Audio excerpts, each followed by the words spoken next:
Дуслар, Молмуждан кадар. бер дошманымдыр инде күрәсең, 12-та шартлаткыч куйдык дип шалтыратып, хәзер ул телефоны недоступен инде.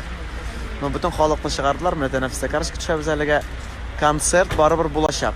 Менә кайчан безнең ниләр саперлар дип әйтик, эшен бетерәләр, барыбер кирип куеп бетерәчәкмен тамашамны, шуңа күрә хөрмәтле тамашачылар, гафу үтенәм менә шундый көтелмәгән хәл килеп чыкканга. Ну булачак. Вот так бывает в жизни. Элик килгән мен алып баручы. Как зовут вас? Равиль Сайганов. Равиль Сайганов. Ну, татарских артистов не знаете, по-моему, да? Вы, по-моему, организатор туда. Нет, ошиблись. Соведущий.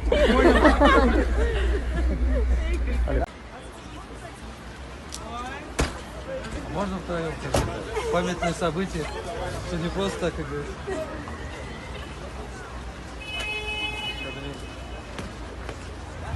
Бери меня, Бриканы. Арсенал, репортаж. Ролик, ты подключайся иногда, как бы. Я рядом стоял с баяном. Тут нежданно зашли люди. Сказали, ты уршай батракты, ты обращаешься, давай.